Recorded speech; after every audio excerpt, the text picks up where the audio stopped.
สติสัมปชัญญะคืออะไรเครื่องจักรกลสามารถที่จะคิดได้หรือเปล่าความคิดของเราเป็นแค่การรวมกันของเส้นประสาทในสมองหรือเปล่าหรือมันมีอะไรบางอย่างที่ยากต่อการอธิบายซ่อนอยู่ในหัวใจสำคัญของมันสำหรับใครหลายๆคนนี่เป็นเรื่องสำคัญที่จะต้องพิจารณาเพื่ออนาคตของจักรกลอัจฉริยะแต่นักวิทยาศาสตร์คอมพิวเตอร์ชาวอังกฤษอลันทูริงตัดสินใจที่จะเพิกเฉยต่อคำถามเหล่านี้เพื่อคำถามที่ง่ายกว่าคือคอมพิวเตอร์สามารถพูดได้อย่างมนุษย์หรือเปล่าคำถามนั้นนำไปสู่แนวคิดในการวัดจักรกลอัจฉริยะที่ต่อมาเป็นที่รู้จักกันอย่างแพร่หลายว่าการทดสอบแบบทัวริงในเอกสารทางวิทยาศาสตร์ปีค.ศ. 1950เครื่องกลคอมพิวเตอร์และอัจฉริยภาพทัวริงได้เสนอเกมดังต่อไปนี้กรรมการมนุษย์มีการสื่อสารทางข้อความกับผู้เล่นที่มองไม่เห็นและประเมินการตอบสนองของผู้เล่นเหล่านั้นเพื่อที่จะผ่านการทดสอบคอมพิวเตอร์จะต้องสามารถแทนที่ผู้เล่นสักคนหนึ่งโดยไม่ทำให้เกิดผลลัพธ์ที่เปลี่ยนแปลงไปอย่างมีนัยสำคัญหรือพูดอีกอย่างหนึ่งก็คือคอมพิวเตอร์จะถูกพิจารณาว่ามีอัจฉริยภาพถ้าหากการสนทนาของมันไม่สามารถถูกบ่งบอกได้โดยง่ายโดยมนุษย์ทูริงคาดว่าพอถึงปีค.ศ. 2000เครื่องจักรที่มีหน่วยความจำ100เมกะไบต์จะสามารถผ่านการทดสอบนี้ได้โดยง่าย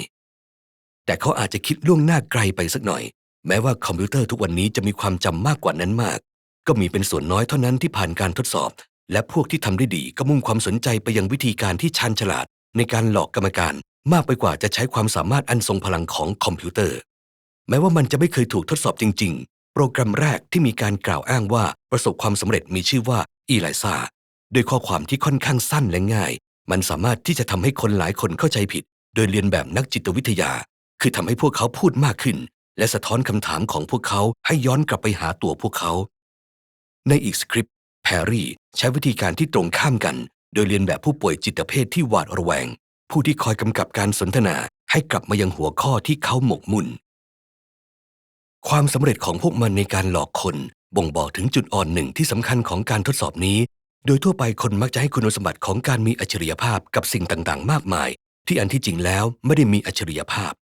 ไม่ว่าอย่างไรก็ดีการแข่งขันประจำปีอย่าง Loebner Prize ได้ทำให้การทดสอบเป็นทางการมากขึ้นโดยทำให้กรรมการรู้ตัวก่อนการทดสอบว่าคู่สนทนาบางคนของพวกเขาเป็นจักรกล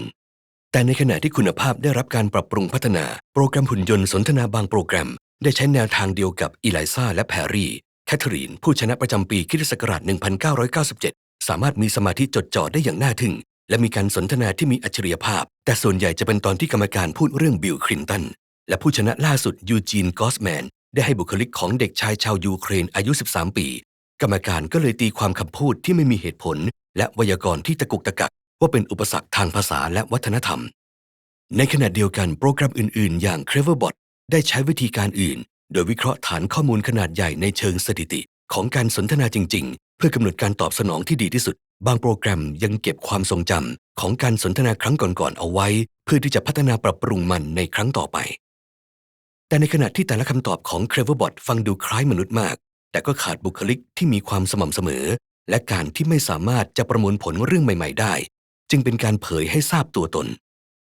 คนที่อยู่ในช่วงเวลาของทัวริงอาจจะคาดว่าคอมพิวเตอร์ในทุกวันนี้จะสามารถควบคุมยานอวกาศทำการผ่าตัดที่ซับซ้อนและแก้ไขสมการได้มากมายแต่ที่จริงก็คือแค่คุยเรื่องง่ายๆก็ยังตะกุกตะกักกลายเป็นว่าภาษาของมนุษย์เป็นปรากฏการณ์ซับซ้อนที่น่าทึ่งที่ไม่สามารถจัดเก็บได้โดยพจนานุกรมที่ใหญ่ที่สุดโปรแกรมหุ่นยนต์สนทนาอาจจนด้วยกล่าวด้วยคำใช้เอื้อนเอ่ยอย่างหรือคำถามที่ไม่มีคำตอบที่ถูกต้องและประโยคสนทนาธรรมดาอย่างฉันเอาน้ำผลไม้ออกมาจากตู้เย็นแล้วให้กับเขาไปแต่ลืมดูวันที่ต้องการความรู้พื้นฐานและไหวพริบในการตีความค่อนข้างมากกลายเป็นว่าการจำลองการสนทนาของมนุษย์ต้องใช้มากกว่าการเพิ่มความจำและประสิทธิภาพในการประมวลผลและเมื่อเรายิ่งเข้าใกล้กับเป้าหมายของทัวริงเราอาจจะต้องเผชิญหน้ากับคำถามสำคัญเกี่ยวกับสติสัมปชัญญะในท้ายที่สุดป้อนความรู้ให้กับความคิดของคุณไปพร้อมกับเรียนรู้ถึงข้อดีสมัครสมาชิกช่องของเราหรือดูวิดีโอเหล่านี้สมองจะขอบคุณคุณ